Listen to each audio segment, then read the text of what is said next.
Everybody. Well, I don't know what the hell's going on with the thumbnail distribution there. Why it's anyway. Good morning. We're gonna talk about some J6 Trump indictment, Jack Smith nonsense this morning. Basically, we're gonna doom troll Twitter and comment and commentary and laugh a little bit. So thanks for joining us this morning. I see Fish and Golf has first blood, and Uncle Steve's with us here. Good morning, guys. Let's do this.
All right, good morning.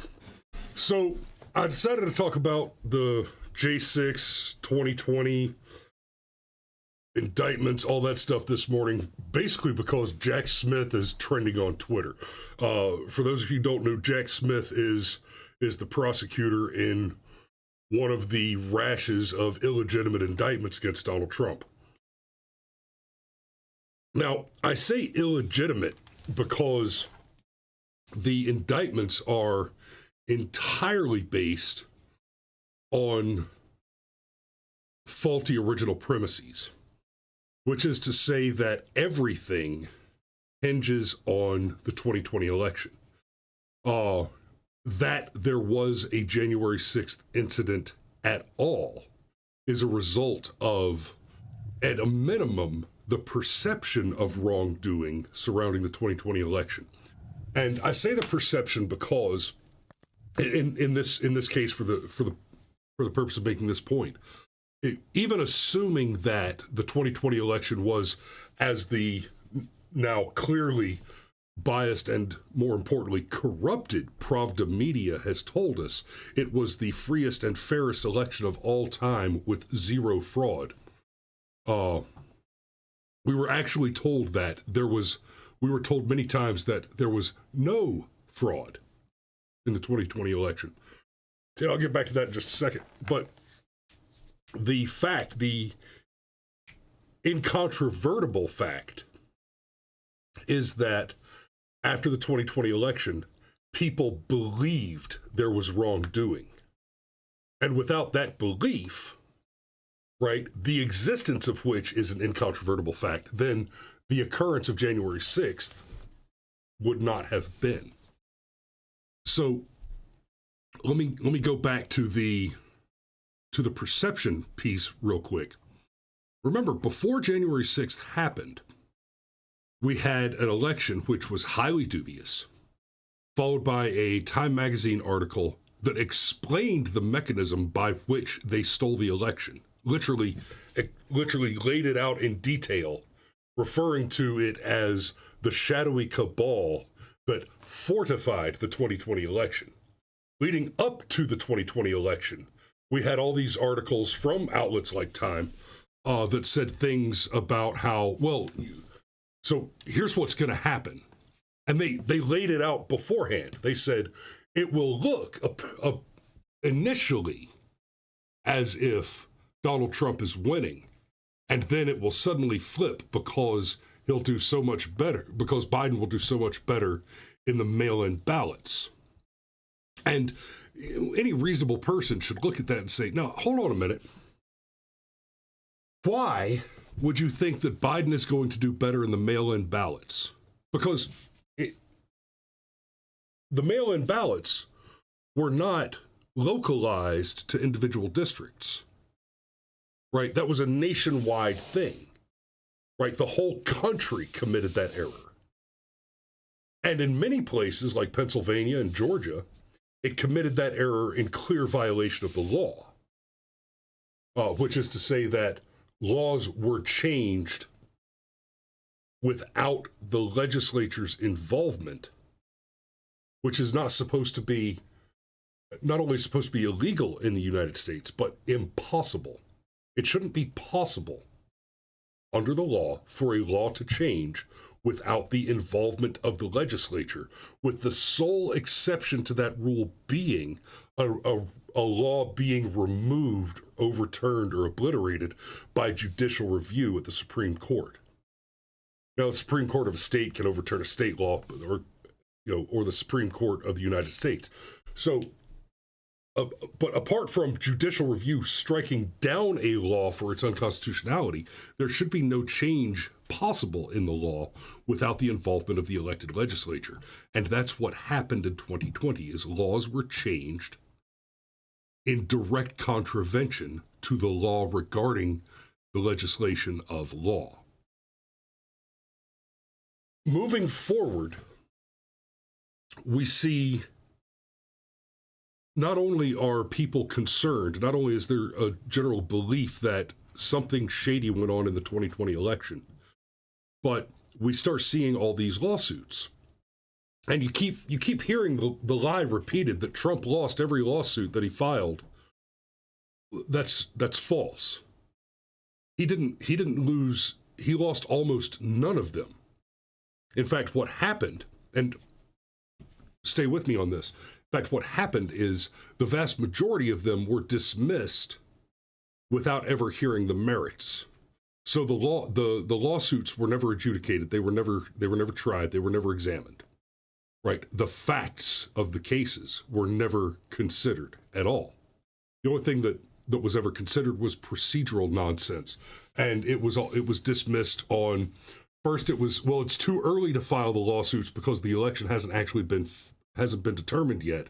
And then it was, well, it's too late to file the lawsuits because the determination has already been made. And then several states, led by Texas and joined by nearly half of the states, filed a lawsuit with the Supreme Court, because that's the original jurisdiction, over the question of the legitimacy of the election, and the Supreme Court refused to hear it. Now,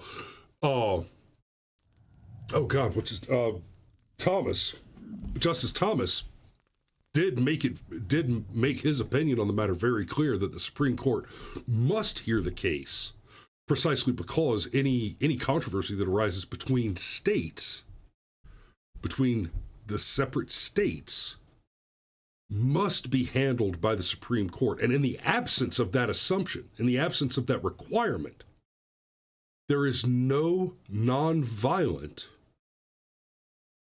remedy for controversies between states.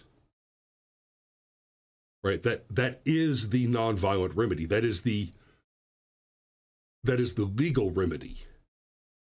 The alternative is, of course, for either one state to simply quit, or for the states to engage in state-to-state war, which obviously is not a desirable outcome. But the Supreme Court of the United States decided not to hear the case at all. Of the many cases that did make it past and actually were examined, the determinations almost universally were that this case does in fact show substantial fraud in this single individual isolated jurisdiction. However, the fraud that occurred in this individual jurisdiction is insufficient to have changed the outcome of the election. And so at that point, those cases were dismissed. Judges across the country found fraud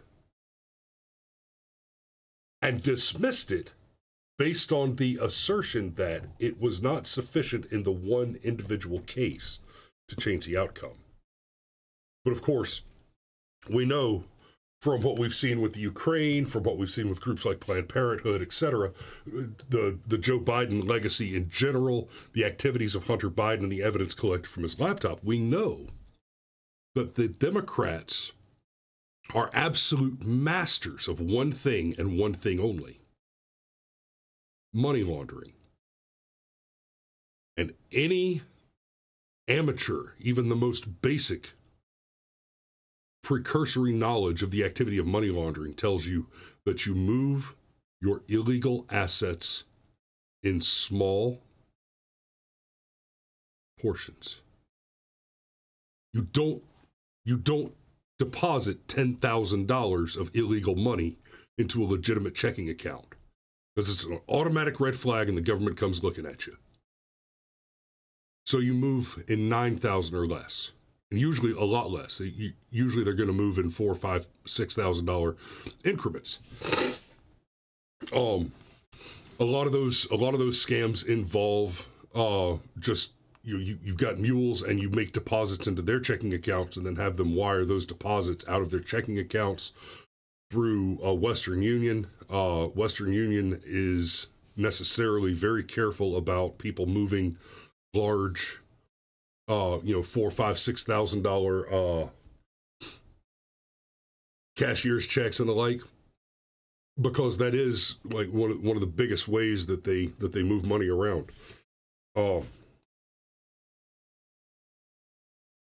I had a run in with a bunch of Latvian money launderers one time.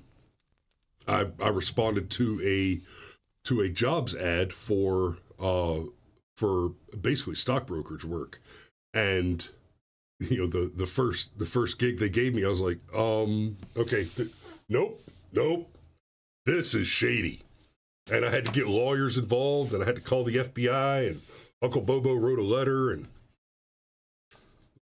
at the end of the day, the money launderers disappeared, and I stole about $10,000 from them because fuck you. You tried to really screw me up, and that's unacceptable. So I kept their money and made them disappear, and that was like that was my alternative option. That was my option to going to jail for money laundering. It was a brief, interesting, and scary period shortly after I left the Army. I want to say that was in 2013 or 14, maybe 13. Anyway, so I've had a little brush with that, and yeah, I mean, doing the intelligence work that I did before, I had some exposure and activity and involvement with that as well. We'll politely call it law enforcement role.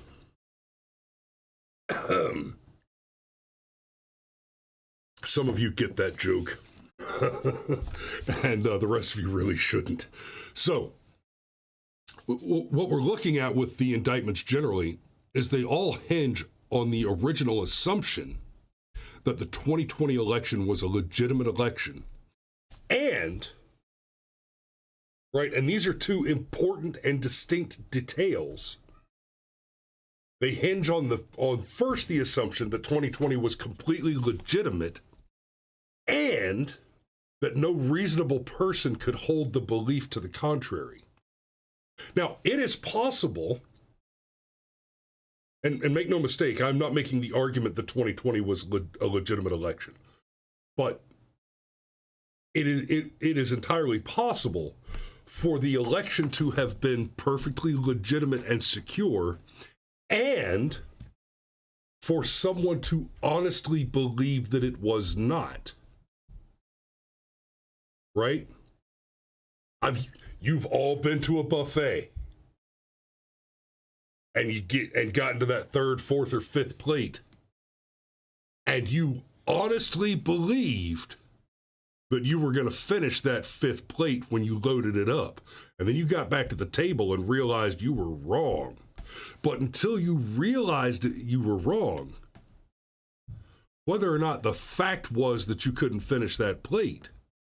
Until you knew it, until you sat down and examined that evidence by trying and failing, you had a legitimate, sincere belief. Right? So it would be possible if it were the case that the election were completely legitimate and there were no factors at all which could conceivably be considered shady, it would still be possible for a person to sincerely believe that that election was stolen. A prime example, an excellent example of this case would be the 2016 election, where there was never any evidence which was not later proved to have been fabricated by the Hillary Clinton campaign, the Democrat National Committee, and the FBI, for people to sincerely believe.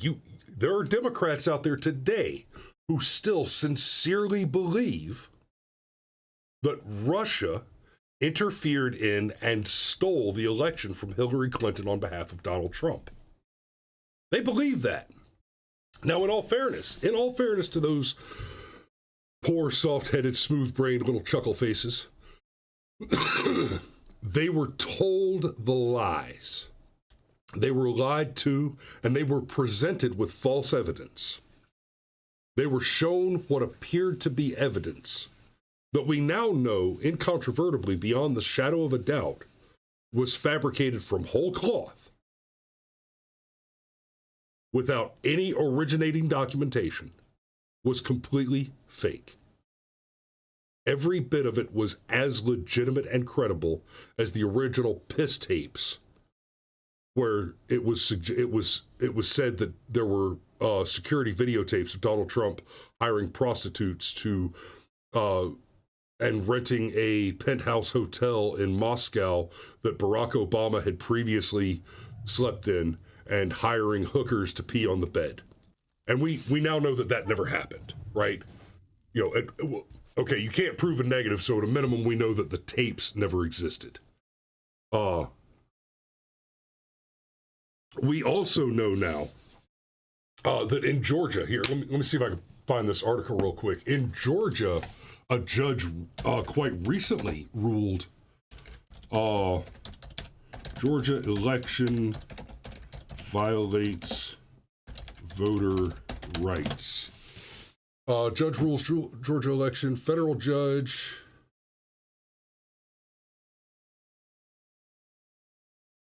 Rules Georgia congressional maps. No. That's the district lines.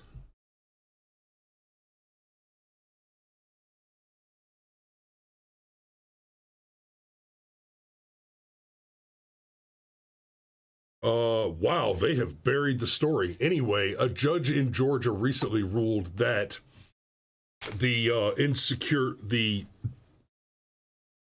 use of the Dominion voting machines in Georgia violated voter rights because the machines are so provably insecure. Now, that honestly, that legal outcome by itself should be enough to force Fannie Willis's case to be completely dismissed.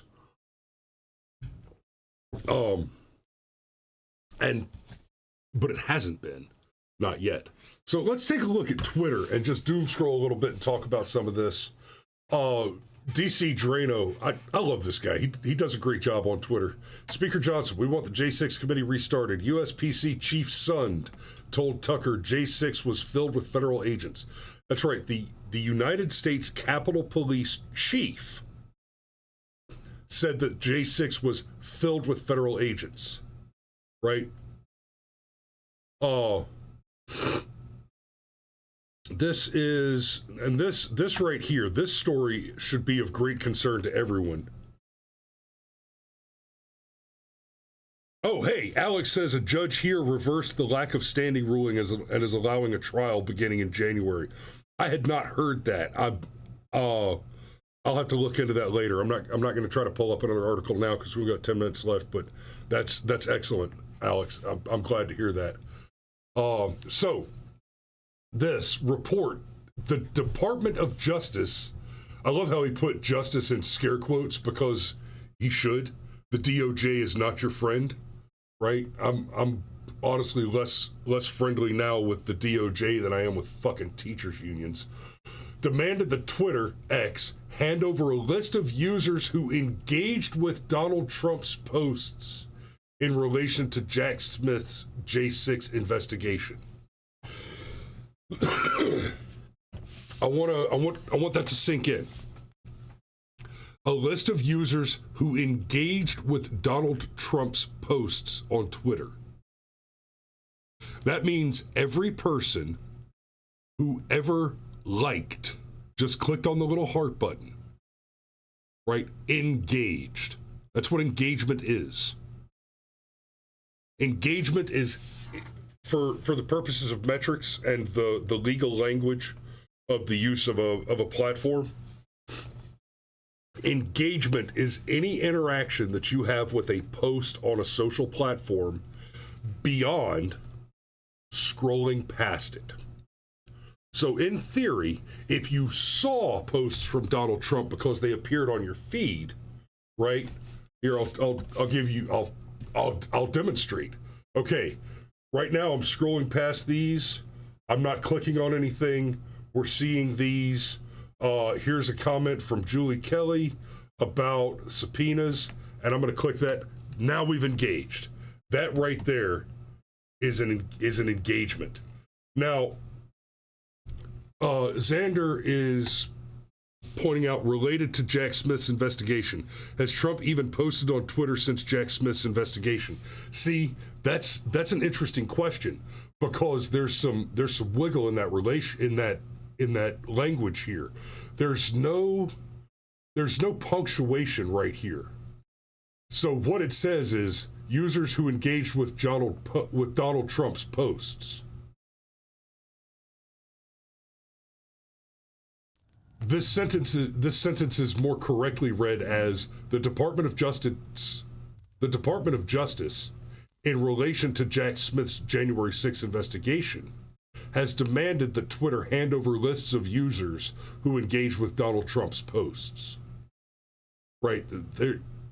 The language here is sufficiently ambiguous that the relation to Jack Smith's January 6th investigation is not necessarily a qualifier for people who engage with Donald Trump's posts, especially when you point out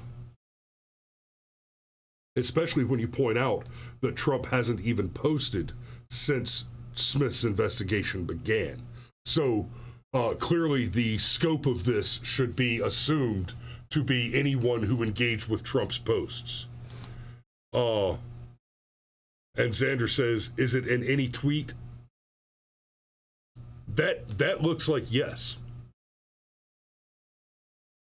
And then he goes on, this means many of you may have been targeted. Smith demanded Twitter provide data on, and this is in quotes from Smith's demands, all lists of Twitter users who have favorited or retweeted tweets posted by Trump, as well as all tweets that include the username associated with the account, i.e. mentions or replies. So yes, it is any tweet. It is that wide a scope. It's every one of you who has ever any more than seen, if you've ever more than seen a Trump tweet, then you've just been put on a watch list. You've just been put on a gulag invitation list. You've just been targeted for assault by armed FBI agents for your political opinion. That's what's happened there. Yeah, welcome to Salem. That, you know, from the beginning, and I'll go ahead and wrap on this. From the beginning of Trump's presidency, we've heard the phrase witch hunt over and over again. And that's exactly right. It was often referred to as a witch hunt when they were targeting and chasing Trump. But when you go back to the witch hunts and you look at how that went down, often what would happen is you'd have, a group of housewives that singled one of their number out in the community, one of the wives, one of the good ladies, and singled her out for persecution for whatever reason, right? She wasn't good enough for the rich man she had, or her fucking macaroni didn't have enough crispy on the crust when they came to the potluck. It didn't matter. The targeting reason was often arbitrary. And then once the accusation was made, the accusation itself was essentially the death sentence, right? That's how you got wrapped up into the various bizarre witch trial mechanisms where, we'll throw her in the water. If she drowned, she was innocent and we're sorry. But if she floats, she's a witch and we have to burn her, right? You're damned if you do, you're damned if you don't.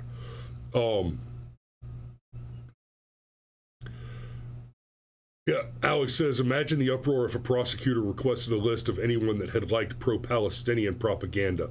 That, it's interesting you should mention that, Alex, because while there have been a lot of leftists who have been actively pro, the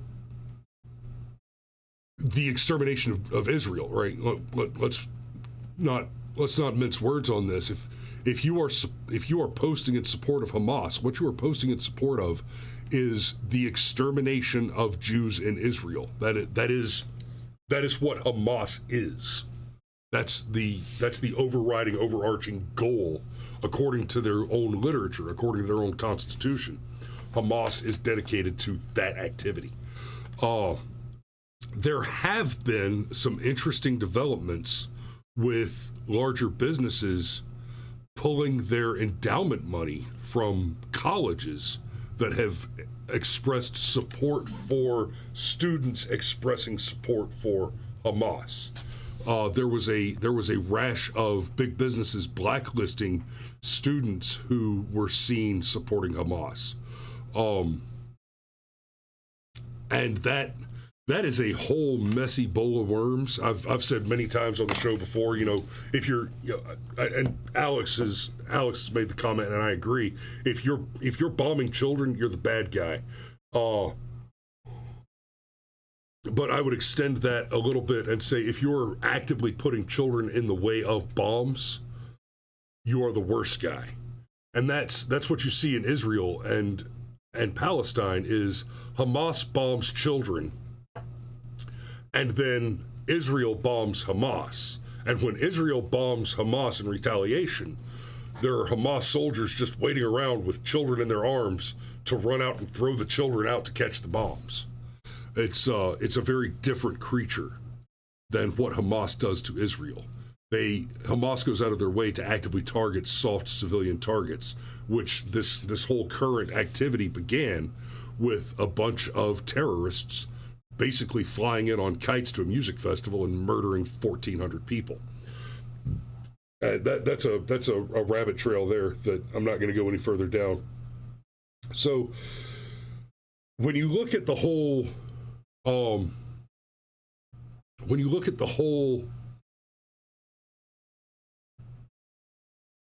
agglomerated situation with the various indictments, they are all illegitimate. And I'll close on this. All of the indictments are illegitimate because they hinge on the original assumption that the 2020 election was a legitimate election. And the more evidence comes out, the more it becomes clearly, factually the case that the 2020 election was illegitimate. You don't have to buy into the Dominion voting machine scandal, scam. In fact, I'd prefer you didn't. The shenanigans around the 2020 election were so varied and so complex that the Dominion voting apparatus and the problems with the Dominion voting machines were such a tiny part of it if even at all actually a part of it, that the argument about them was only ever a distraction from the real problems. I think the original hope, it was kind of a black propaganda maneuver. I think the original intent was to intentionally expose the insecurity of the Dominion platforms, to get people looking at those. And then, once it turns around and you figure out that, the Dominion platforms didn't actually change anything, then you get to say, see, we told you they didn't break anything, and so the election was legitimate. Don't look over here at the broken water mains, or the suitcases full of ballots, or the changed laws, or the fabricated mail-in ballots. Don't look over here at the perfectly uncreased and identically marked stacks of mail-in ballots, because we spent all our time looking at the Dominion machines, and now you've confirmed these weren't really a problem. They were shitty, but they weren't really the problem. Look at all these hanging chads and forget about the corruption in the federal court system. So it's that simple. The fact that the indictments are illegitimate is so painfully obvious on the face of it that each of the individual prosecutors involved should be prosecuted themselves. They should be indicted for conspiracy to defraud the American people. That's, and it is an act of treason, and it should be treated as such. So I'm gonna go ahead and button it up right there. Thanks for watching this morning, guys. We love you, and we will see you tomorrow.